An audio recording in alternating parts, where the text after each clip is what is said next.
జై మంగళ 6వ భాగం. మంగళ అటు ఇటు చూడకుండా బాణంలా దూసుకుపోతోంది. ఇప్పుడు మంగళ హృదయంలో రాజు వచ్చిన ఆనందం తప్ప అన్య విషయాలేమీ లేవు. పాలేరు అప్పిగాడు వెనక నడుస్తుంటే హుందాగా చేతికర్ర తిప్పుకుంటూ చెరువు గట్టున వాహ్యాళికి వచ్చిన రంగనాథం తారాజువలా దూసుకుపోతున్న మంగళం చూసి ముక్కు మీద వేలేసుకుని అట్టె నిలబడ్డాడు. వయసులో ఉన్న పిల్ల పెళ్లి కావాల్సింది, వంగి లొంగి తిరగవలసింది పోయి సిగ్గు లజ్జ లేకుండా ఆ పరుగేమిటి, పొగరుమొత్తనం కాకపోతే అన్నాడు. ఆ రోజు సర్వమంగళాదేవి గుడి ముందు జరిగిన గొడవ తర్వాత రంగనాథానికి మంగళ మీద మరింత కసిగా ఉంది. నలుగురి ముందు ఆ రోజు తనే అవమానింపబడినట్టు నానా బాధ పడుతున్నాడు. ఎవరో రైతు నాగలి భుజాన్నేసుకుని ఎదురుపడి దండాలు మున్సబ్బాబు అన్నాడు.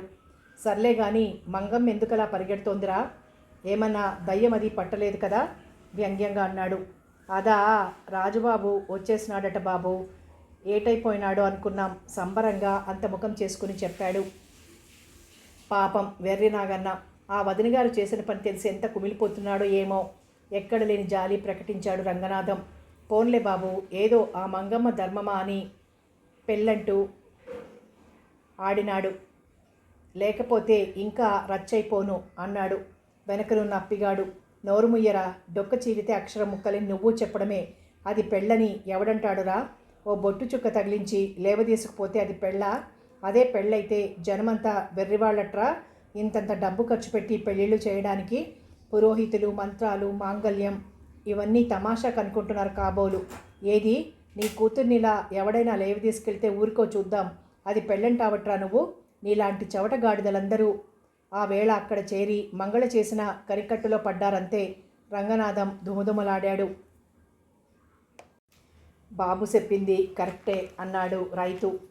రంగనాథం చెయ్యి మీసం మీదికిపోయింది అనుకోకుండా.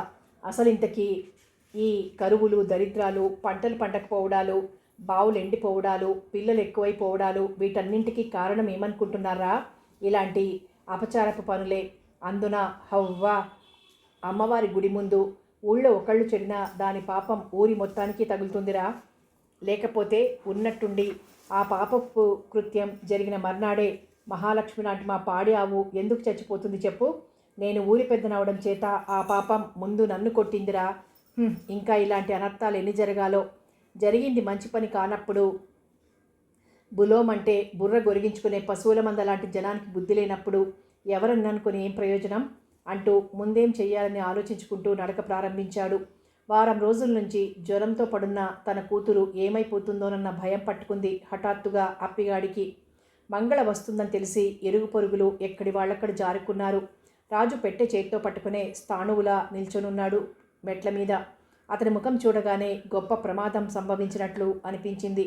అంతసేపు ఉన్న ఆనందమంతా మంగళలో నుండి మటుమాయమైపోయింది. మౌనంగా తాళం తీసి పెట్టె తనే అందుకొని లోపలికి తీసుకెళ్ళింది.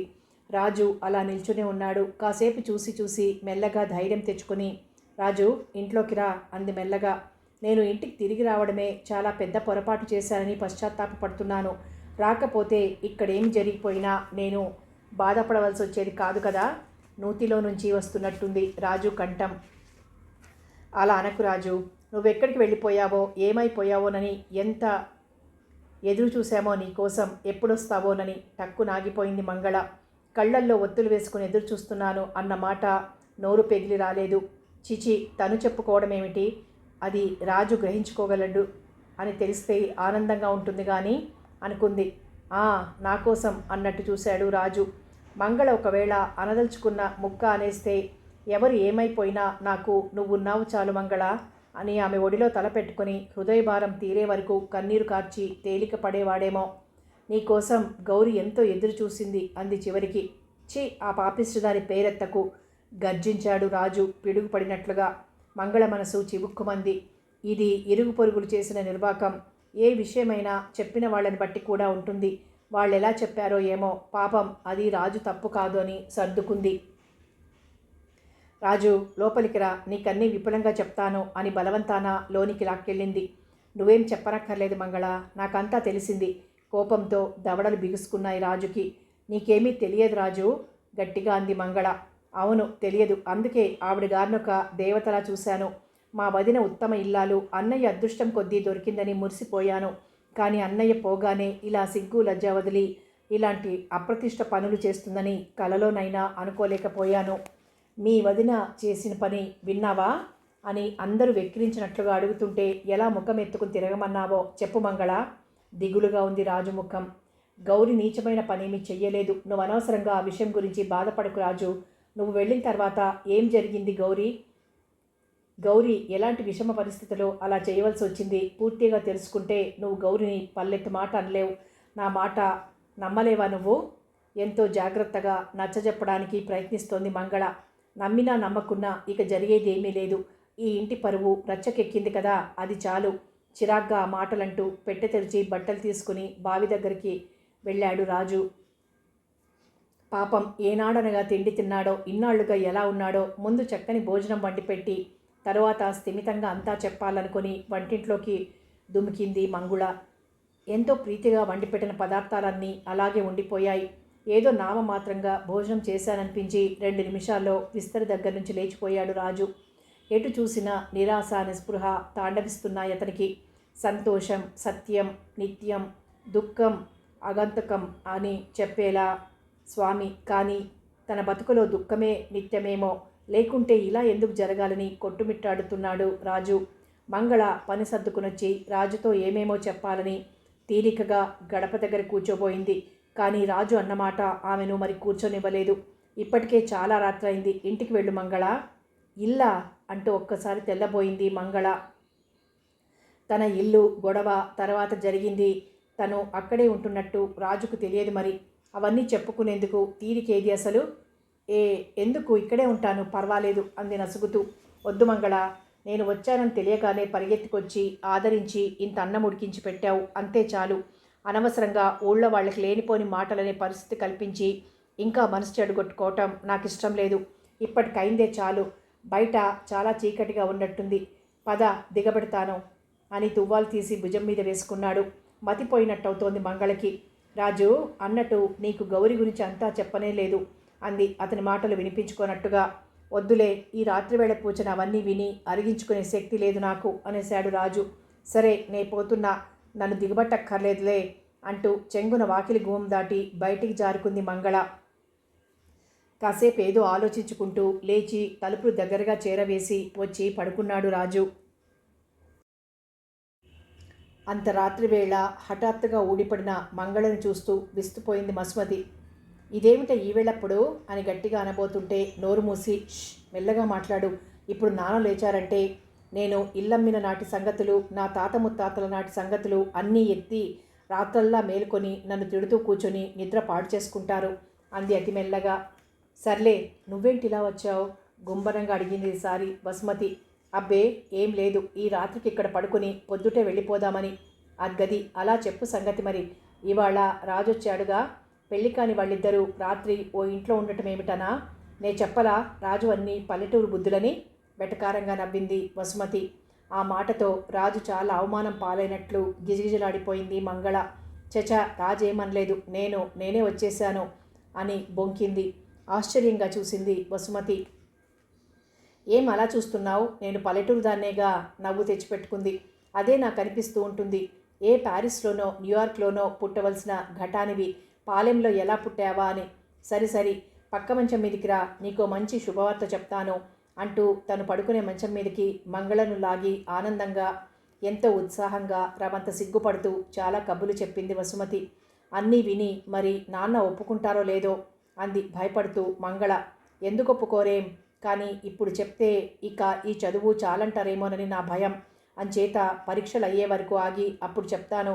నాన్నకు నేనంటే అంత ముద్దు కదా, నాకు నచ్చిన వాడిని చేసుకుంటానంటే కాదంటారా? కానీ వసు అతను మంచివాడేనా భయంగానే అడిగింది మంగళ. ఏం నీకెందుకంత అనుమానం వచ్చింది? అబ్బే మరేం కాదు, పట్నాల్లో పైకి ఎంతో మంచిగా డాబుగా కనిపిస్తూ మోసాలు చేసేవాళ్ళుంటారని మా గౌరీ చెప్తుండేదిలే. అంచేత నాకెందుకో భయంగా ఉంది. పోవే, ఇప్పుడు నిజంగా పల్లెటూరి మొద్దువి అనాలనిపిస్తోంది ఇప్పుడు అని లైట్ ఆర్పేసి పడుకుంది వసుమతి.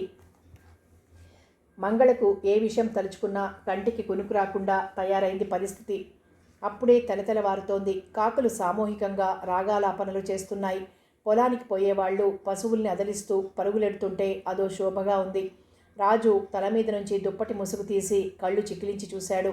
మంగళ బరబరమని చీపురుతో వీధి గుమ్మం తుడిచి పేడకల్లాపి జల్లి కూని రాగాలు తీసుకుంటూ ముగ్గులు పెడుతోంది. ఇంతట్లో వెనక పెరట్లోంచి అంబా అంది గోమాత. వస్తున్నానే తల్లి, ఆగు మరి అంటూ చెంబు తీసుకుని పెరట్లోకి పరిగెత్తింది. కళ్ళు నులుముకుంటూ లేచి మంచం దిగాడు రాజు. రాజు మెల్లగా ఎవరో పిలిచినట్టయి వెనుతిరిగి చూస్తూనే బాబాయ్ అన్నాడు. నిన్ననే వచ్చావట కదూ పాపం. గుమ్మం అవతల నుంచే పలకరించాడు రంగనాథం. మంగళ ఎటుందోనని నలువైపులా పరికిస్తున్నాయి అతని కళ్ళు. లోపలికి రా గతుక్కుమన్నాడు రంగనాథం. లేదు నాయనా, అలా కళ్ళంబేపోసారి అర్జెంటుగా వెళ్ళాలి. నువ్వు రా పోని, అలా మాట్లాడుకుంటూ పోదాం. ఊరి వాళ్ళు తనెలా పలకరిస్తారో, ఎలాంటి పొడుపులు మాటలు అంటారోనని భయపడుతున్న రాజుకి రంగనాథం కంఠం ఆప్యాయత నిండినట్టుంది. తువ్వాలు దులిపి భుజాన వేసుకుని అలా వెళ్ళొస్తా మంగళ అని పెరట్లోకి ఓ కేక పెట్టి తలుపులు దగ్గరగా చేరవేసి రంగనాథాన్ని అనుసరించాడు. రాజుకు లేస్తూనే కాఫీ ఉండాలని ఎంతో ఉత్సాహంతో పాలు పితకటానికి బయలుదేరిందో అంతగా నీరు కారిపోయింది మంగళ. పరిగెత్తుకొచ్చి తలుపు తీసి చూసింది. రాజు ఒంటరిగా వెళ్ళటం లేదు, పక్కనే ఉన్నాడు రంగనాథం. మంగళ గుండెలు దడదడలాడాయి. రంగనాథం నీ మీదో కన్నేసి ఉంచుతాడన్న సంగతి మర్చిపోకు అన్న చౌదరి హెచ్చరిక జ్ఞాపకం వచ్చింది. దిగాలు పడి లోపలికొచ్చేసింది. 8, 9 కూడా దాటింది. ఎండ అప్పుడే కరకరలాడుతోంది. రాజు జాడలేదు. వంట చేసి తయారుగా పెట్టి ఎదురు చూస్తోంది. క్షణమొక యుగంలా ఉంది. పిచ్చిదానిలా ఊరికే ఇటు అటు పచాలు చేస్తోంది. తలుపు తోసిన చప్పుడైంది. తన కంగారు, భయం, ఆందోళన అన్నింటినీ మూటకట్టి ఓ మారుమూల కుక్కేసి ఇంతసేపు ఎక్కడికి వెళ్ళిపోయావు రాజు అంది మామూలుగా. నీ ప్రతాపమంతా ఊరు వాడా ఎలా చెప్పుకుంటుందో విని సంతోషించడానికి దుమదుమలాడుతూ అన్నాడు రాజు. రాజు డొంక తిరుగుడు లేకుండా సూటిగా మాట్లాడతాడని సంతోషమే మంగళకు. కానీ ప్రతాపం అన్నమాట ఏమిటో ఈటలా తగిలింది. ఓహో, పోని సంతోషించావా వ్యంగ్యంగా అడిగింది. ఆ దొంగసొచ్చిన గాడిద వెనక వెళ్తున్నావని తెలియగానే నాకంతా అర్థమైందిలే మంగళ ఉరిమాడు రాజు. మంచి మర్యాద లేకుండా ఏమిటా వాగుడు? మర్యాద ఆ పందికొక్కుక? రాజు, నేనెంత చదువుకోకపోయినా నాకు తెలుసు మర్యాద ఇవ్వవలసిన వాళ్ళు, ఇవ్వనవసరం లేని వాళ్ళు అని 2 రకాలుంటారని. ముక్కు సూటిగా అయి ముఖం ఎర్రబడింది. నోరు మూసుకో. చేసిన నిర్వాకం చాలక నోటికొచ్చినట్లు పేలాపని కూడా. నేనేం చేశాను మధ్యలో? కోపంగా ఎదురు తిరిగింది మంగళ. నాకంతా తెలిసిందిలే. ఆ సిగ్గుమాలిన వాళ్లతో కలిసి నీ పరువు కూడా రచ్చకెక్కించుకున్నావు. అలా జరగడానికి నువ్వే మూల కారణమని కూడా తెలిసింది. సంతోషం. కానీ ఇలా జరగకపోతే మరింత హీనంగా ఇంకేదో జరిగి ఉండేది.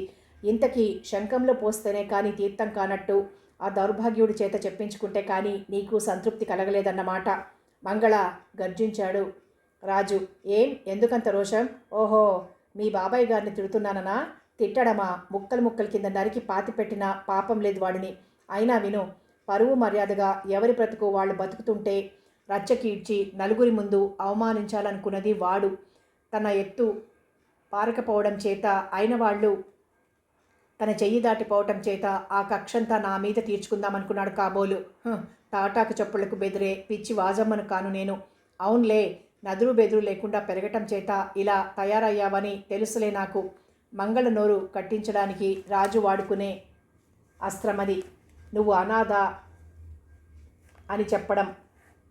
మంగళ నోరు మూతపడలేదు. పౌరుషం తన్నుకొచ్చింది. నాకు తెలిసిందిలే.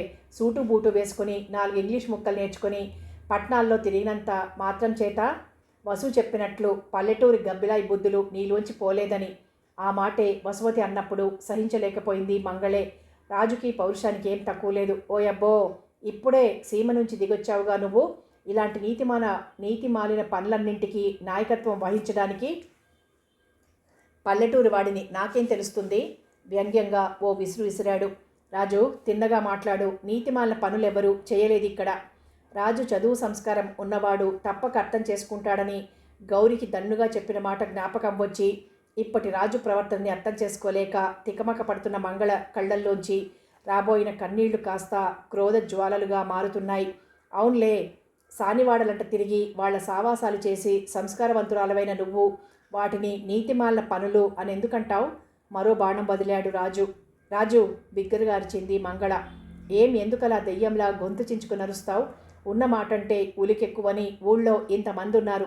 పిన్న పెద్ద, ఊరికి పెద్ద మునసబు బాబాయ్ ఉన్నాడు. అయినదానికి కాందానికి జోక్యం కలిగించుకుని నిన్నెవడింత గొడవ చేసుకోమన్నాడు? పెదవి కొరుక్కుంటూ నేలచూపులు చూస్తూ నిల్చుంది మంగళ. రాజు అన్న మాటలన్నీ తన మీద జరుగుతున్న ప్రచారాన్ని సహించలేక ప్రేమ కొద్దీ అంటున్నవే, తననెవరే మాత్రం చెడు మాట్లాడినా సహించలేడు రాజు అనుకుంది. అయినా ఇప్పుడు జరిగిందంతా స్థిమితంగా వివరించే పరిస్థితి దాటిపోయింది. ఒక పక్క రంగనాథాన్ని పొడిచి చంపెయ్యాలన్నంత కోపం, మరొక పక్క దేవతలా చూడబడే గౌరి మీద రాజుకి చాలా నీచభావన కలిగిందన్న వేదన. రకరకాల దుఃఖాలన్నీ పనివేసుకుపోయి చివరికిలా అంది, అసలు ఇంతవరకు జరగటానికి మూల కారణం నేను కాదు, నువ్వు.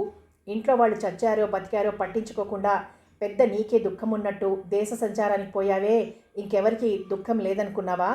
మగదక్షత లేక దిక్కుతోచక ఏడుస్తూ వేరంత పిల్లాడు చావు బతుకుల్లో ఉండి అప్పుల వాళ్ళో మూల పీల్చుకు తింటుంటే ఒక ఆడది అత్తింటి నుండి పుట్టింటి నుండి కూడా నా అన్న వాళ్ళు లేని అభాగ్యురాలు ఇలాంటి రాబందులు గుంటనక్కల మధ్య ఎలా బతుకుతుందనుకున్నావు?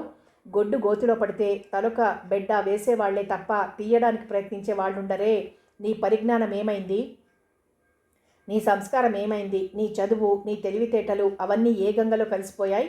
అంచేత ఇంతవరకు రావడానికి కారణం నువ్వే రాజు, నువ్వే. మంగళ మాటలు శూలాల్లా గుచ్చుకున్నాయి రాజుకి. అయినా ఆ మాటల్లో ఏమాత్రం అసత్యం లేదని రాజుకి తెలుసు. తన తెలివి తక్కువ వలనే అంతా జరిగిందేమోనన్న బాధ ఓ మూల పీడిస్తూనే ఉంది. కానీ మంగళ ముందు తను ఓడిపోయాడు అన్న నిజాన్ని మాత్రం సహించలేక సతమతమైపోతూ ఏం చెయ్యాలో ఏమనాలో వస్తున్న కోపంలో తనను తనేం చేసుకోవాలో తోచక పిడికిళ్ళు బిగించి అసహనంగా అటు ఇటు తిరిగాడు. రాజు మనసులోని అంతర్యుద్ధ్యం ఆమూలాగ్రంగా అర్థమైనట్లయిన మంగళ లోలోపల నవ్వుకుంది. వట్టి పిచ్చివాడనుకుంది. సర్లే, ముందు స్నానం చేసిరా, భోజనం చేద్దువుగాని అంది. ఓడిపోయిన ఆటగాడికి గెలిచిన ఆటగాడు విజయ్ గర్వాన్ని లోన అణిచిపెట్టుకుంటూ ఓ షేక్ హ్యాండ్ పారేసినట్టు ఫీల్ అయ్యాడు రాజు. నాకేం అక్కర్లేదు అన్నాడు విసురుగా. ఏం, నాలాంటి అపవిత్రురాలు వండితే తినవా? కవ్వింపుగా సాగదీసింది. అసలు ఇంతకీ నిన్నెవడు నాకు వండి పెట్టమన్నాడు? అడగకుండా మా ఇంట్లో పనులన్నీ నిన్నెవడు చేయమన్నాడు? మా ఇల్లు. మూతి మూడి వంకర్లు తిప్పి ముచ్చటగా తనలో తనే నవ్వుకుంది. ఓహో, ఊపిరి తీసుకుందుకు కూడా తమ అనుజ్ఞ కావాలి కాబోలు అంది కళ్ళు తిప్పుతూ. మరొకప్పుడైతే ఆ మాట వెనుకగల భావాన్ని రాజు చదవగలిగేవాడే. కానీ అప్పుడు కేవలం పంతం పట్టుదల మీదే ఉండటం చేత, మంగళ చాలా పెంకికటం అని మరోమారు దృఢపడిపోవటం చేత ఆజ్ఞ లేదు అనుజ్ఞ లేదు, ముందు నువ్వు ఇంటికి పో అని కసిరాడు. గతుక్కుమంది మంగళ. అయినా ఆ తడబాటు పైకి ప్రదర్శించకుండా, రామంబావ, గౌరీ, ఇది నీ ఇల్లే అనుకో మంగళ అనేవారు అంది బింకంగా. ఇప్పుడు వాళ్ళిద్దరూ లేరు. ప్రస్తుతానికి ఇది నా ఇల్లు. మంగళ ఇప్పటికీ తప్పకుండా కాళ్ళబేరానికి వస్తుంది అనుకున్నాడు రాజు ధీమాగా. మంగళ కదల్లేదు, మెదల్లేదు. శూన్యంలోకి చూస్తూ నిలబడింది. ఇంకొక క్షణం అక్కడ నిలబడితే టప్పున కళ్ళలోంచి నీళ్లు జారి పడిపోతాయేమో అన్నట్లుంది. ఏం కదలవేం? ఎలాగూ వెళ్ళదని మరింత ధైర్యం తెచ్చుకుని కవ్విస్తూ రెట్టించాడు. మంగళ మౌనంగా వీధి గుమ్మం కేసి నడవసాగింది. రాజు అంచనా తారుమారైంది. నిజంగా వెళ్ళిపోతుందేమిటి చెప్పమా? కంగారు పడిపోతూ గుమ్మం దాటబోతున్న మంగళను పిలిచాడు. గట్టిగా పిలిచానని అనుకున్నాడు. అప్పటికే చెవులు దిబ్బిళ్ళేసుకుపోయినట్లున్న మంగళ వెనుదిరిగి చూడకుండా పరుగు ప్రారంభించింది. ఉస్సూరంటూ ఇంట్లోకి వచ్చాడు రాజు. ఇల్లంతా చిన్నబోయినట్లుంది. వంటింట్లోకి వెళ్ళాడు. అక్కడ వండిన వంట ఓ పక్కన పెట్టుంది. ఓ పక్క 2 పీటలు వాల్చి కంచాలు, మంచినీళ్లు కూడా సిద్ధంగా ఉన్నాయి. ఎంత పొరపాటు చేశానో లోపలే కుమిలిపోతూ తిండి తినడానికి మనస్కరించక ఇప్పుడు వెంటనే వెళ్ళి పిలిచిన మంగళ రాదన్న భయం పీడిస్తుంటే నీరసంగా మంచం మీద వాలాడు. 2 జాముల వేళ మంగళ కడుపులో కరకరలాడిపోతోంది. ఓ పక్క ఎండ చుర్రుమంటోంది. లోపల అవమానాగ్ని దహించేస్తోంది. గర్భగుడి ముందు కూర్చుంది మంగళ. కటకటాల తలుపులు వేసి పూజారి కూడా ఎప్పుడో వెళ్ళిపోయాడు. ఎక్కడా పిట్ట మనిషి లేడు. అమ్మవారి విగ్రహం జాలిగా మమతగా తనకేసి చూస్తున్నట్లుంది. ఉబికి ఉబికి తన్నుకొచ్చింది దుఃఖం. ఏడ్చి ఏడ్చి హృదయం కాస్త తేలిక పడ్డట్లు అనిపించాక లేచి అక్కడి నుండి బయలుదేరింది. చెరువుకెళ్ళి కాళ్ళు చేతులు ముఖం కడుక్కొని కడుపు పట్టినన్ని నీళ్లు తాగి రావి చెట్టు తిన్న మీద మానుక అనుకుని కూర్చుంది. ఏ క్షణానో చిన్న మగత పట్టేసింది. సాయంకాలం ఇంచుమించు దీపాలు పెట్టేవేళ తలుపు చప్పుడైతే లేచి పరిగెత్తుకు వెళ్ళిన రాజు ఒక్కసారి నిరుత్సాహపడిపోయాడు. ఎదురుగా నిల్చున్న వసుమతిని చూసి, ఓ నువ్వా వసు, రారా అన్నాడు లాంఛనంగా ముఖం చాటు చేసుకుంటూ. ఇప్పుడు అతనికి ఎవరెదురుపడినా ఎలా పలకరిస్తారోననే భయంగా ఉంది. మంగళం మంగళుందా రాజు అని వసుమతి అడిగిన తర్వాత అతనికి కొంచెం భయం తగ్గింది. అబ్బే లేదే, ఉదయాన్నే వెళ్ళిపోయింది అన్నాడు. జరిగిన గొడవంతా వసుమతికి తెలియడం రాజుకి ఇష్టం లేదు. ఎక్కడికి? వాళ్ళింటికి. వాళ్ళింటికా? ఆశ్చర్యంగా చూసింది వసుమతి. కొంప తీసి అంతా తెలిసే ఏమీ ఎరగనట్లుగా అడుగుతుందేమోనని ఓ చిన్న అనుమానం వచ్చి మళ్ళీ భయపడ్డాడు రాజు. ఇంకేమి ఇల్లు ఏనాడో అమ్మేసిందిగా. ఏమిటి, ఇల్లు అమ్మేసిందా? నిజమా? నెత్తిమీద పిడుగు పడ్డట్లుగా అడిగాడు. అరే, ఆ సంగతి ఇంతవరకు నీకు తెలియదంటే నాకు ఆశ్చర్యంగా ఉందే. అయ్యయ్యో, దానికోసం ఎంత గొడవైంది. ఆ విషయంలో ఇప్పటికీ నాన్న దగ్గర భయపడుతూనే ఉంది. అదంతా వేరే సంగతి అనుకో. మా ఇంటికి తీసుకుపోదామనుకుంటే రామం గౌరీ దాన్ని గడప కదలనిచ్చారు కాదు. ఇవాళ కాకపోయినా 4 రోజులు పోయాకైనా మంగళ ఇక్కడుండవలసిందే కదా అంటూ అప్పటి నుంచి వసుమతి గుంభనంగా నవ్వింది. మరైతే నిన్న రాత్రి? అర్ధోక్తిలో ఆగాడు బాధగా. వసుమతి నవ్వింది. మా ఇంటికి వచ్చేసి నాన్న లేస్తే ఆ ఇంటి గొడవ తెచ్చి కేకలేస్తాడని భయపడి పిల్లిలా నా పక్కనే పడుకుని తెల్లారకుండా లేచొచ్చేసింది. దాని సంగతి అంత రాజు. ప్రతి వాళ్ళని ఏదో ఆట పట్టించి ఏదో చిలిపి చేష్ట చేస్తే గానీ దానికి పొద్దు గడవదు. నిన్ను సస్పెన్స్లో పెట్టి వినోదిస్తుందన్నమాట. వినోదించటం కాదు, విలపిస్తూ ఉండుంటుంది తన ప్రవర్తనకి. తను చేసిన నిర్వాకం తెలిస్తే వసుమతి ఎంత అసహించుకుంటుందో. లోలోన మదన పడిపోతున్నాడు రాజు. మా ఇంటికి కూడా రాలేదు, ఎక్కడికి వెళ్ళి ఉంటుంది చెప్పమా అంటూ రాజు ముఖంలోకి చూసి అతని కంగారికి అసలు కారణం తెలియక ఇంకేదో ఊహించుకుని నవ్వుతూ, వచ్చేస్తుందిలే రాజు, ఊరల్లా దానికి పనులేగా, అన్నీ చక్కబట్టుకొని వస్తుంది, ఏం కంగారు పడకు. చూడు, పెరట్లోంచి ఆవు ఎలా అరుపు ప్రారంభించిందో. దానికోసమైనా ఈ వేళకొచ్చి తీరుతుంది, పాలు తీయాలిగా అంది. పెరట్లోంచి గోల పెడుతోంది ఆవు. వసుమత ఆ మాట అనే వరకు రాజు ఆవు సంగతి అంతగా పట్టించుకోలేదు. అతని దృష్టి వేరుగా ఉంది మరి. దూడ కూడా ముద్దు ముద్దుగా అంబా అంటూ తల్లి దగ్గరకు చేరుకుంది. అతలాకుతలమైపోతోంది. నే వెళ్ళొస్తా రాజు, రేపు మా గోవింద్ వస్తున్నాడు. మంగళ రాగానే చెప్పు. అన్నట్టు వచ్చిన పని మర్చిపోయాను, రేపు నువ్వు కూడా మా ఇంటికి భోజనానికి వచ్చేయాలి. నాన్న మరీ మరీ చెప్పమన్నారు. మంగళని తొందరగా నేను రమ్మన్నానని చెప్పు, నాకు చాలా పనులున్నాయి. మంగళైతే నాకు సాయంగా కూడా ఉంటుంది. అసలే వాడు అమెరికా నుంచి వస్తున్నాడు కూడాను. ఏర్పాట్లన్నీ పకడ్బందీగా చెయ్యాలి. మర్చిపోకేం, వస్తా మరి అంటూ హడావిడిగా వెళ్ళిపోయింది. కత్తివేటికి నెత్తురు చుక్క లేకుండా అయిపోయింది రాజుముఖం. బాధగా 2 చేతులతో చెంపలు రుద్దుకున్నాడు. ఓ క్షణం అయోమయంగా చూసి అంతలోనే ఒక నిశ్చయానికి వచ్చి చెప్పులేసుకుని వీధి తలుపు గొళ్ళం పెట్టి బయలుదేరాడు. ఓరి నువ్వటే పెళ్ళిళ్ళ పేరమ్మ, ఇంత చీకటి పడే వరకు నీరాటి రేవు దగ్గర ఏం చేస్తున్నావే? రాజుకు చేసిన ఉపదేశం ఎంతవరకు ఫలించిందో అంచనా వేసుకుంటూ లోపల కుతూహలాన్ని దాచుకుని ఆప్యాయంగా అడిగాడు రంగనాథం. మంగళ నోటి నిండుగా నవ్వింది. పెళ్లి కూతుళ్ళని వెతుకుతున్నాను మామయ్య నీకోసం. ఇదివరకు కంటే నీకు మంచి శరీర పటుత్వం ఉండేది. గంటల కొద్దీ నిలబడి నీ బాధేదో నువ్వు పడేవాడివి. ఇప్పుడో పాపం ముసలివాడవైపోతున్నావు. దాని మీద బోలెడు కార్యభారాలు. అందుకని మరే నేనే రోగం కుదిరిందా అన్నట్టు మరింత నవ్వడం మొదలెట్టింది మంగళ. పోనీ కదా నువ్వు ఊరుకుంటుంటే బొత్తిగా హద్దు పద్దు లేకుండా పోతున్నావు. ఒసేయ్ నువ్వు, నాకు పెళ్ళేమిటే నీ ముఖం? గుంజుకున్నాడు రంగనాథం. పక్క నుంచే నీళ్ల బిందెలతో పోతున్న ఆడంగులు కిసుక్కున నవ్వుకున్నారు. అరే, అంతలోనే విసిగిపోతే ఎలా మామయ్య? నన్నెలాగా పెళ్ళిళ్ళ పేరమ్మా అననే అన్నావు కదా, ఆ బాధేదోనే పడతాలే. నీకు పెళ్ళి కావాలి, నాకు అత్త రావాలి అని నేనెంత మురిసిపోతున్నానో నీకేం తెలుసు? వీల్లేదు మామయ్య, నీకు పెళ్లి జరిగి తీరాలి. కసిగా లోపల పళ్ళు కొరుక్కుంటూ పైకి గారం కురుస్తూ అంది. అవును బాబోయ్, మంగమ్మ చెప్పింది కరెక్టే. మీకేటి వయసు మించిపోనాది ఇంతకీ? వెనక నుంచి వంత పాడాడు అప్పిగాడు సంబరంగా. ఛీ, నోర్ముయి వెదవా. మంగళ ఏ ఉద్దేశంతో అలా అందో గ్రహించిన రంగనాథం కసినంతటిని వాడి మీద కుమ్మరించి కదిలాడక్కడి నుండి. నీలాటి రేవున జనం సందడి బాగా తగ్గిపోయింది. పక్షులు గూళ్ళకు చేరుకుంటున్నాయి. వాటికి గూళ్ళున్నాయిగా, అందుకే అంత ధీమాగా వెళ్ళిపోతున్నాయి అనుకుంటూ మంగళ బాధగా లేచి ఆ చీకట్లో నడక ప్రారంభించింది. ఎటువైపు పోతుందో తనకే తెలియటం లేదు. మంగళ, దూరాన రాజుకంఠం చెవుల్లో అమృతం పోసినట్లయింది. భరించలేని ఆనందంతో మనసు ఉబ్బి తబ్బిబవుతుంటే కళ్ళు మిలమిలలాడాయి. రాజు పరుగున మంగళను చేరుకున్నాడు. ఆ వెలుగు చీకట్లలో కాసేపు ఒకరినొకరు చూస్తూ నిల్చుండిపోయారు. అప్పటి వారిద్దరి భావాలు వర్ణనాతీతమైనవి. ఇద్దరి చెవుల్లోనూ కళ్యాణ రాగం మార్మోగుతోంది. కానీ వారి నోట వచ్చే మాటలు మాత్రం అందుకు భిన్నంగా ఉన్నాయి. ఇంత పొద్దుపోయేదాకా ఏం చేస్తున్నావు ఇక్కడ? పద ఇంటికి.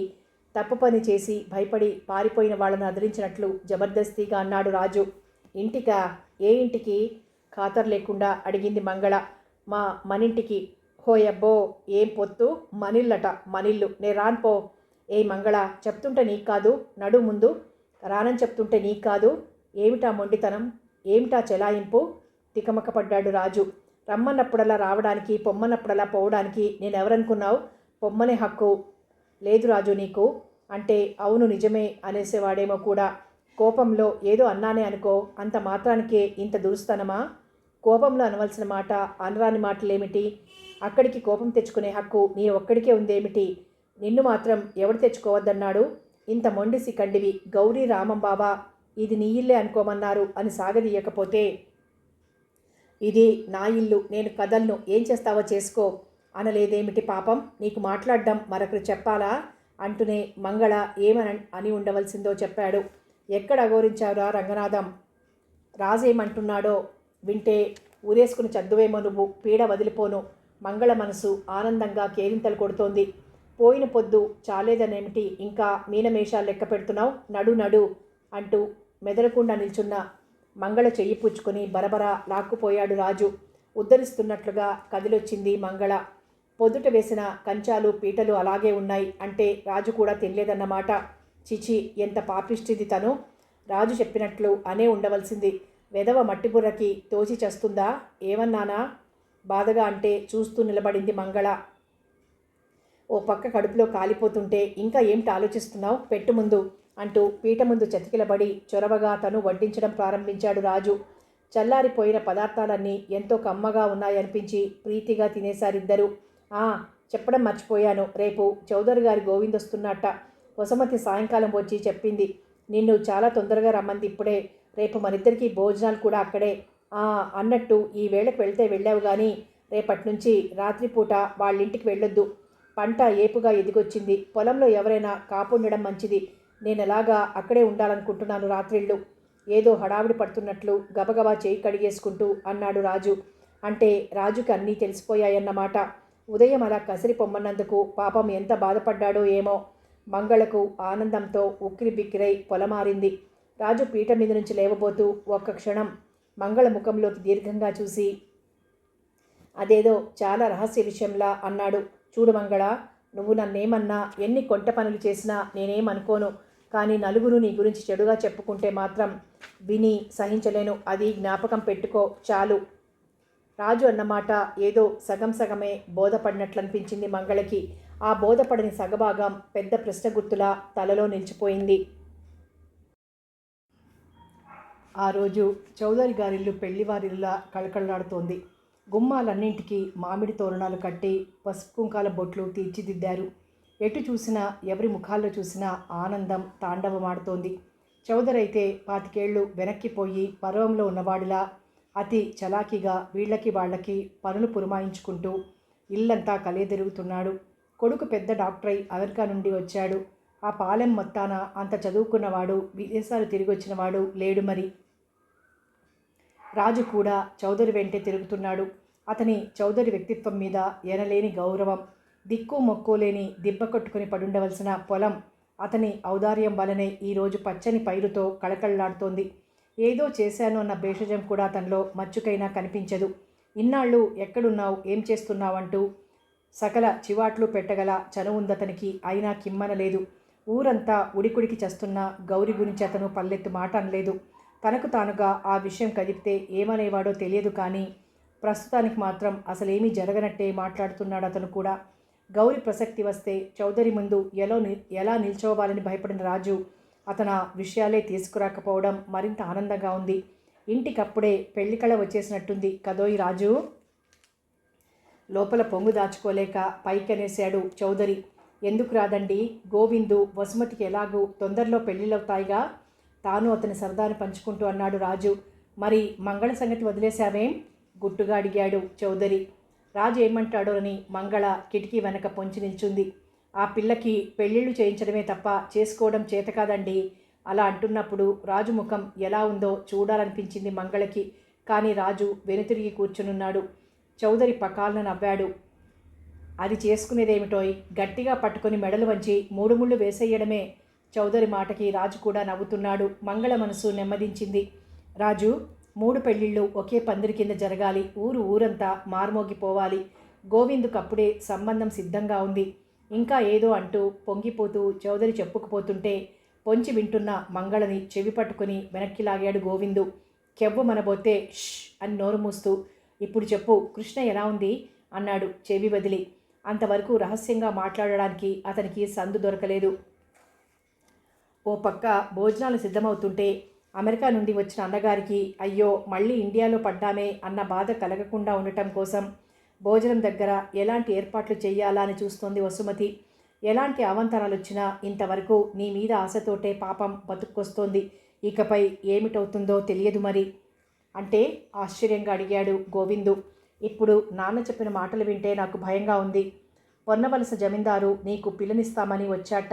చూడబోతే నాన్నకి నచ్చినట్టే కనిపిస్తోంది. ఏం జరుగుతుందో మరి. మంగళ, ఎక్కడికి పోయావే? డైనింగ్ టేబుల్ దగ్గర నుంచి గోల పెడుతోంది వసుమతి. అంతా భోజనానికి కూర్చున్నారు. వంటవాడు పాపయ్య గోవింద్ వస్తున్నాడని వసుమతి కుట్టించిన బట్లర్ డ్రెస్లో ఇమడలేక నానా అవస్థ పడుతూ వడ్డిస్తున్నాడు. ఇదేమిట్రా ఈ వేషం? చౌదరి ఆశ్చర్యపోయాడు. మన గోవింద బాబు కోసమని వసుమతమ్మ కుట్టించింది బాబు, సంతోషంగా చెప్పాడు పాపయ్య. ఏమిటి, నా కోసమా? హడలిపోయినట్టు ముఖం పెట్టాడు గోవిందు. చి, ఊరుకోరా, వాడికి తిన్నగా చెప్పడం రానంత మాత్రాన నువ్వేం వేషాలు అయ్యక్కర్లేదు నవ్వింది వసుమతి. అసలు ఇంతకీ ఇన్నాళ్ళు అమెరికాలో ఉన్నది నువ్వా వసుమత అన్న అనుమానం వస్తోంది నాకు అని రాజు జోక్ చేస్తే ఉబ్బి తబ్బిబ్బైంది వసు. ఏరా, ఇక నీ సంగతి ఏమిటి? పొన్నవలస జమీందారు నీకు పిల్లనివ్వాలని మహా మోజుగా ఉన్నాడు. పిల్ల చదువుకున్నది, తెలివైంది, అందమైనదినో. ఫోటో కూడా పంపించారు. సాక్షాత్తు పార్వతీదేవిలా ఉంది. ఎల్లుండి ఉదయాన్నే 8 గంటలకు వస్తామని, వీలైతే పెద్దల మధ్య ఓ మంచి మాట అనుకుందామని నిన్ననే మనిషికి కబురు పెట్టారు. నీకు కూడా ఏమీ అభ్యంతరం ఉండదన్న నమ్మకంతో సరే అన్నాను. అంచేత నాన్న, నా పెళ్ళికేం తొందర ఇప్పుడు? నోట్లో పెట్టుకున్న ముద్ద మింగలేక నమ్మలేక అవస్థపడుతూ అన్నాడు గోవిందు. ఏమన్నావు? ఇన్నేళ్ళొచ్చి ఇంకా తొందరలేదు గదిమాడు చౌదరి. గబగబా 4 పంక్తులు రాసేసి కవర్లో పెట్టాడు గోవిందు. మంగళ, చిన్న ఉపకారం, ఇది ఎలాగైనా కృష్ణకిచ్చొస్తావా? నెమ్మదిగా ప్రాధేయపడ్డాడు. ఓహో, రాయబారమా? గోవిందు, నాకిక చాలా భయంగా ఉంది. ఎవరికీ చెప్పనని నీకు మాటిచ్చాను కదా అని ఇన్నాళ్ళు నోరు మూసుకున్నాను, కానీ నాకు మౌనం చేస్తున్నట్లే తోస్తుంది ఇదంతా. ఇక ఈ ముసుగులో గుద్దులాట మంచిదని తోచడం లేదు స్థిరంగా అంది మంగళ. ఏం చేయమంటావు? మరో మార్గం లేదు. నాన్న మాటలు విన్నావుగా. నువ్వు విదేశాలు కూడా వెళ్ళొస్తున్నావు.